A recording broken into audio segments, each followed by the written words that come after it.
So I'm here today to basically show you my main bushcraft knife. This is a customised Bushcraft Northwest knife. It's got a few different things from the original model, in the fact that the sheath is new. The sheath is a custom sheath.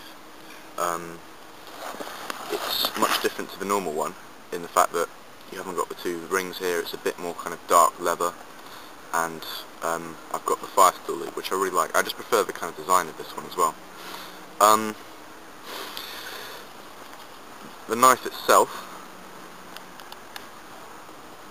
is a very similar shape to the original model, but you'll notice that the scales replaced. The original scales are sort of a stabilised bamboo sort of thing. I don't really like that personally. I didn't really like how it looked or felt in the hand. So I got them replaced by Bernie Garland in this really nice stabilised box elder burl, which is, it's more water resistant, just as strong, and it looks a lot nicer to me. It's just much more of a joy to use when you've got a nicer scale material. So the general specifications of the knife: we've got a full tang, a Scandi grind. The Scandi grind, I believe, is about 25 degrees, which means it's an ideal edge geometry for cutting, slicing, yet it's not so thin that it's quite weak and it will roll or chip. I've added a micro bevel to this edge, and it's made it extremely sharp. Okay, so I'm just going to show you how sharp this knife is. You see there, it just sliced that hair right through, minimal effort, minimal pressure. And again, so that is spookily sharp. So the shape and design of the knife, to me, it represents the combination between a pucko and a woodlaw knife. We've got the full tang, we've got the thick blade of the woodlaw and the spear point, yet we've also got quite a thin blade and a straight spine, and a really nice simple handle of a pucko. The handle is, it's very comfortable. I can hold it there in any position. There's nothing digging in, there's nothing to dig in.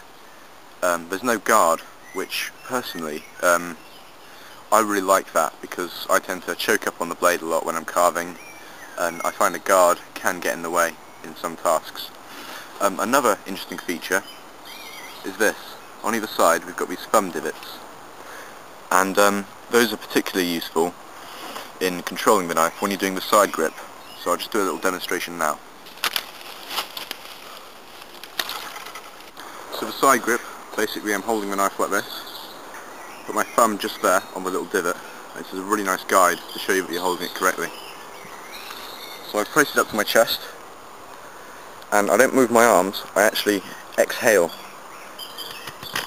And that provides a tremendous amount of cutting power and a really nice amount of control.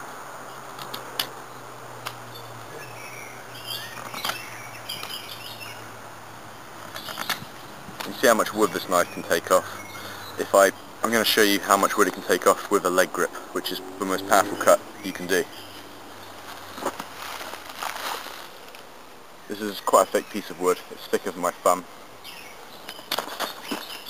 and that's just sliced through that in one cut. It shows that a really nice sharp Scandi edge really does do the job. So another thing I really like about this knife, compared to a woodlaw and similar to a pucko, it's got a narrow blade. The spine may be 4mm thick, but the blade is nice and narrow. And what this means is that when I'm carving, I can turn in the wood, which is an extremely important thing, I think, for a bushcraft knife to do.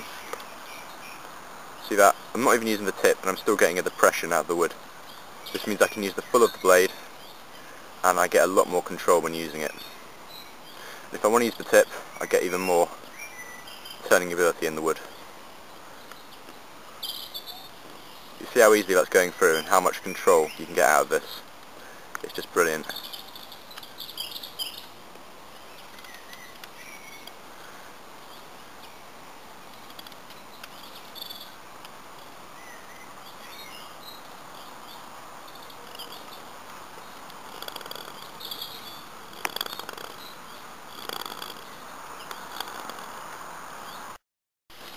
When I'm out in the woods, I tend not to carry an axe. I tend to only just carry a knife, usually this one.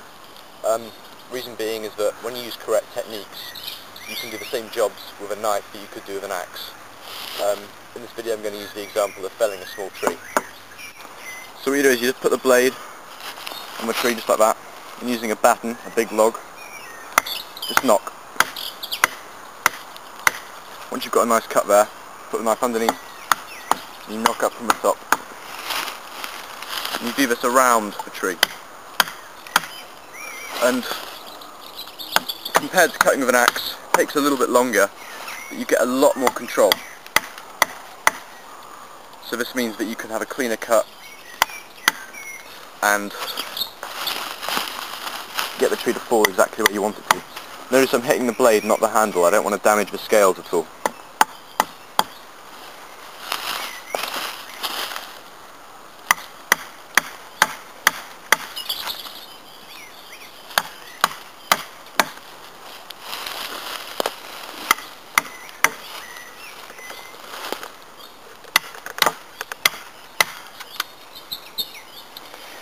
Now the tree is pretty much weakened sufficiently to topple.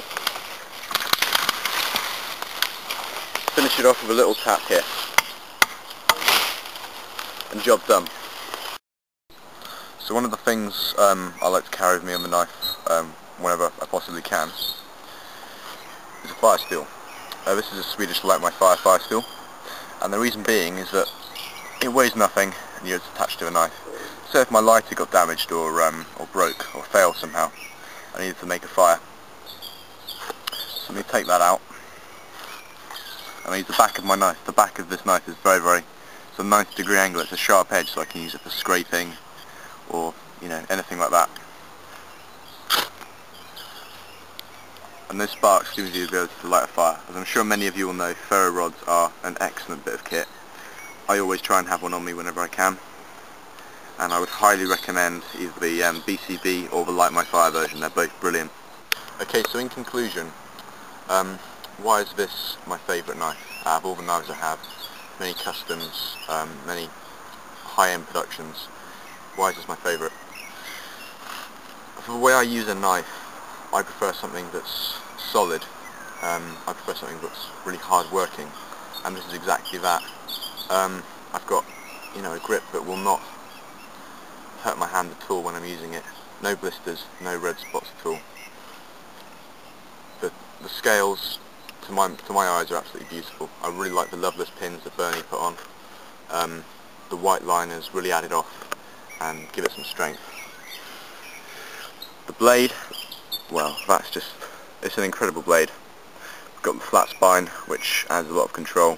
We've got this little drop point here, which means that if I want to bore a hole or open up a rabbit, it's just it's perfect for that.